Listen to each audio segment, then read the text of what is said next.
ገንዘብ አውጥቶ ሰጥቷል። እኔ እንኳን ማስታውሰው እንደው ገንዘብ የለኝም እንኳ ባለበት ነው ብዙ አለና ምናለው ድምፄ የመልስ ይሆናል። ወደ መፍትሄው እባላለሁ። በቃ ሀሳባችሁን ላድምጥ ነኝ። እሺ በጣም ጥሩ አቧሚራ፣ በንግግርህ ላይ ከሰማሁኝ ህይወቷ አስጊ ደረጃ ላይ እንደሆነ ከሰማሁ 2 ወር ሆኖኛል እና በውስጥ ልጨርስ ብዬ በውስጥ እያወራው ነበረ እና መወቃቀስ የለብንም ምናምን የሚለው ነጥብ ነው ያዝኩትኝ እኔ አንተ እዚህ ጋር ስትናገር እና ላይክ ዋናው ፓርት ማን ተወቀሰ ማን ተመሰገነ ሳይሆን ዋናው ነገር እቺ ልጅ በህይወት ከእስር ቤት ትውጣ ነው። እኛ ደግሞ የሰማነው ህይወቷ አስጊ ላይ እንደሆነ ትናንትና ነው። ገና ትናንትና ከእስር ቤት ተደውሎ ልጅቷ ሬሳ ሆናለች ኦልሬዲ። ቤተሰቦቿ ፊት ማውራት የለበትም ምናምን የሚለውን ነገር አላስብም። ቢካዝ እነሱ ቢከብዳቸውም ሀዘኑ የእሷ ይብሳል። ከቤተሰቦቿ ጭንቀት የእሷ ህይወት ይበልጣል። ቤተሰቦቿ እንዳይጨነቁ ብዬ እዚህ ጋር ብደብቅ እሷ እየሞተች ነው። ስለዚህ ሞታ አስክሬኗ ከሚወጣ በህይወት እንድትወጣ መጮህ አለብን ግዴታ። ማን ተወቀሰ ማን ተመሰገነ ጉዳያችን አይደለም። ይቺ ልጅ በህይወት ከወጣች በኋላ እያንዳንዱ በእሷ ጉዳይ የለፋችሁት ልፋት፣ የሰጣችሁት ጊዜ፣ ጉልበታችሁ፣ ጊዜያችሁ እያንዳንዱ በደንብ ትመሰገኑበታላችሁ እሷ ስትወጣ። አሁን ማንም ቢወቀስ ማንም እንትን ቢባል ለዛ ኬር ልንሰጥ አይገባም። ዋናው ፎከሳችን እቺ ልጅ ትውጣ። ለምን እስካሁን አልወጣችም ነው። 2 ወር ሙሉ ካወቅ ህይወቱ አደጋ ላይ እንደሆነ መወተክ ሚዲያ ላይ ልትናገር ይገባ ነበር። ዛሬ እኮ ትናንትና ስለወጣ ነው ሙባረክ ቮይሱን። ሰላም እንዴት ናችሁ? ውድና የተከበራችሁ የዚህ ቻናል ቤተሰቦች ሰላማችሁ ብዝት ትርፍርፍ ይበልልኝ በያላችሁበት የዓለም ዳርቻ። ጉድ እኮ ነው እናንተ ፀጉር እንዳለው ሰው ደግሞ እኔ እኮ ፀጉሬን ለቅቄ መምጣቴ እኮ ነው ግርም የሚለኝ። እንዲሁ ድፍረቴ እኮ ድፍረት አይደለም። ለነገሩ ድፍረት ይችላል እኮ አንዱ ማለት ነው። ላይቭ ላይ ገብቼ ምን አለ መሰላችሁ ፀጉር እንዳለው ሰው ደግሞ ፀጉርሽ ለቀሽ የምትመጪ በጣም ደፋር ነሽ ምናምን እያለኝ ነበርና ፀጉር እንዳለው ሰው ደግሞ ፀጉሬን ለቅቄ መምጣት ይሄ ራሱ ድፍረት ነው ማለት ነው። በነገራችን ላይ ወደ ገደለው ልግባ ወሬ ሳላበዛባችሁ ማለት ነው። እውነት ለመናገር በጣም ስለተሰማኝ ቪዲዮ እና ትናንት ስለተሰማሁት ነገር አንዳንድ ነገር ነው። ስለማን ነው ካላችሁኝ ስለሌላ ነው። ቪዲዮን በሰዓቱ ብሰማውም ነገር ግን አላዳረሰኝም። ያው የአረብ ሀገር የምትሰሩ ሰዎች ታውቁታላችሁ ብዬ ተስፋ አድርጋለሁ። አንዱን ስንል አያዳረሰንም እውነት ለመናገር ነገር ግን በጣም ነበር ያዘንኩት ማለት ነው። ሀቦ ቤት በስማ ሁኜ ስለ እህታችን ሌላ እየሰማውኝ ነበር ማለት ነው። ነገር ግን እሱን ስሰማ ማመን ነው ያቃተኝ። በቃ ማመን ከምነግራችሁ በላይ። ከአሁን በፊት እንግዲህ ፋሲካ ቲዩብ ታውቋታላችሁ። በዚህ ነገር ብትገባበት እና አቧሚራ ምናምን ብሎ ልጅቱን ጭፍጭፍ አድርገው ከዚህ ነገር እንዳትገባበት አሁን ልጅቱን ራሱ ድራሿን አስጠፍተዋታል። የሰራችውን ቪዲዮ ራሱ አስጠፍተዋታል። እውነት ለመናገር ታውቃላችሁ አቧሚራ እንግዲህ ባለ ሀብት ነው፣ ባለ ገንዘብ ነው። እሱም የመዳም ቅመሞች ገንዘብ ነው፣ የመዳም ልጆች ብር ነው። አንዴ ምን እየሰሩ ያሉት ማለት ነው። እሱ ኦኬ ችግር የለውም።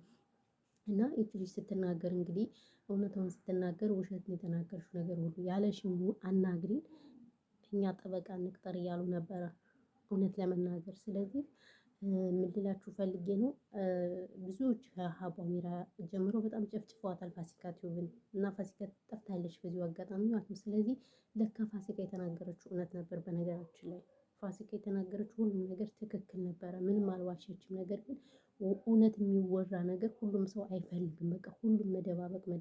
ስለዚህ የተሰበሰበው ብር ትንሽ ሳይሆን እጅግ በጣም በርካታ ገንዘብ ነው። ይሄ ሁሉ ገንዘብ ተሸክፎ ራሱ ሲጠየቁ ራሱ በቃ ፈቃደኛ አልነበሩም። እውነት ለመናገር ለምን መሆን የለበትም ሲጀመር ማለት ነው። የተሰበሰበው ብር ቀላል አይደለም። በዚህ ገንዘብ ስብሰባ የመዳም ቅመሞች ያለ ዲያስፖራው የለ ሁሉም ኢትዮጵያ ያሉትም ደሃዎቹ ምኖችም የተሰባሰቡበት ነገር ግን ይሄ ሁሉ ነገር ጥለው ጥያቄ ሲጠየቁ ጭራሽኑ ነገሩን እያደባበሱ ነበር ማለፍ የጀመሩት ማለት ነው።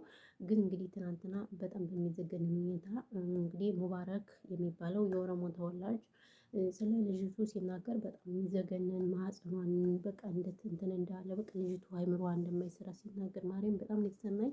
እንግዲህ ዛሬም ቤተሰቦቿ መጥተው በጣም በሚያሳዝን ሁኔታ እና አቧሚራ ራሱ ተብየው ጉማሬ ማለት ነው እሱ ወልዶ ላይ አንዴ ይሄን ላሳያችሁ አንዴ ይሄን ሰራው እያለ አፉን ሲከፍት ይውላል። ነገር ግን እንግዲህ አቧሚራም እንደታመመች አውቃለሁ። ገለመሌ እያለ አፉን እየከፈተ ነበረ ማለት ነው። ነገር በጣም ያሳዝናል። ሁሉም ሌባ ናቸው ባይዘው። ይሄን ሁሉ ገንዘብ እንግዲህ አደፋፍ ነው። እንደውም የመዳም ቅመሞች በጣም ፈን እያረጉኝ ነበረ ማለት ነው። በጣም እያዝናኑኝ ነበር። ምንድነው ምናምን ሲባሉ በሌላ ብር አቧሚራ ርስቴት ከፈተበት ምናምን እያሉ በጣም ነበር እያሳቁኝ የነበረ። ምርጥ ምርጥ ኮመንት እያነበብኩኝ ነበር በዚሁ አጋጣሚ ማለት ነው። ሳይሆን አይቀርም ተከፋፍሎ ማለት ነው እነሱ ኮሚቴው። ምክንያቱም የተሰበሰበው ገንዘብ እጅግ በጣም ብዙ ብር ነው፣ ትንሽ ብር አይደለም። በዛ እንግዲህ እሱ ተካብቷል። በአጭሩ ጊዜ ውስጥ ካፒቴን ሆኗል። ስለዚህ በጣም ነው ያዘንኩት እና በእህታችን እንግዲህ እንደዚህ እውነት ለመናገር ስደት ላይ በጣም ከባድ ነው። ከእንደዚህ አይነት ነገር ይጠብቃችሁ። በጣም ያሳዝናል ያለው ነገር በነገራችን ላይ ማለት ነው። ስለዚህ ይህች ልጅ እኔ ማርያምን አባቷ ራሱ በጣም ያሳዝናሉ፣ እናቷ፣ ቤተሰቦቿ፣ ሁሉም ሰው በጣም የሚያሳዝኑት እውነት ለመናገር። ስለዚህ እግዚአብሔር ይሁናት ነው የምል። ማርያምን በጣም የምታሳዝነው እግዚአብሔር በቃ ይሁናት። ሌላ ምንም የምለው ነገር የለኝም። ከዛ ባሻገር ግን ብቻ ምኑን ከምን ራሱ ጀምሬ እንደምለው አላውቅም። የእውነት በጣም የሚያሳዝነው ይሄን ያህል ብር ተሰብስቦ ቶሎ እንደምትወጣ ነበር የተነገረ ምናምን ነገር በቃ። ነገር ግን የለም፣ ያ ሁሉ ነገር የለም። ሁሉም ነገር ውሸት ነው። ብራቸው ለካሽ ከሚሰበሰብ እስከሚገባላቸው ነበር እነሱ ሲያጨበጭቡ ሲያለቀልቁ የነበረ ማለት ነው። እና እኔ በጣም ነው የተሰማኝ በእውነት ከሆነ ማርያም በጣም ያስጠላል ስደት ምናምን። በዛ ላይ ደግሞ ልጅቱ ደግሞ ነርበስ ሆናለች ምናምን፣ ጤናዋ አይሰራም ምናምን ሲባል በጣም ነው የተሰማኝ። ያስባችኋል፣ በጣም ተሰምቶኛል ከምነግራችሁ በላይ ማለት ነው። እና ያው ያለው ነገር ይሄ ነው ኤቭሪባዲ። በተረፈ ግን ሌላ ወሬ ማላወራባችሁ ማርያምን። ፈጣሪ እህታችን እንግዲህ በሰላም እንድትወጣ ምኞታችን ነው ሁላችንም። የምር በጣም የምታሳዝን ነው። 10 ምናምን ማለት እስር ቤት በጣም ከባድ ነው።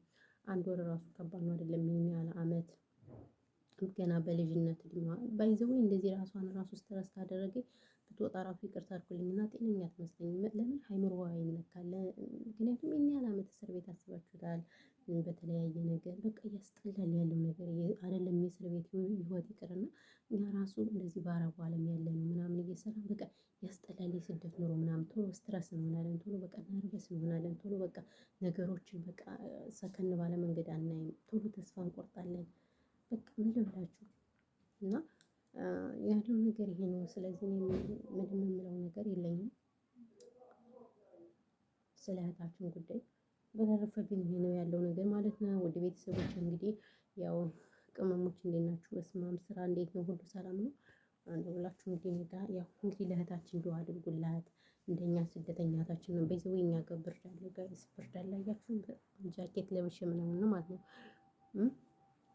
ጃኬት በጣም ደስ የሚል ጃኬት ነው። በነገራችን አረብ ሀገር ላይ ጃኬት ግዙ ጋይስ፣ ጃኬት ግዙ። ጃኬት ነው ጥሩ አረብ ሀገር ላይ ማለት ነው።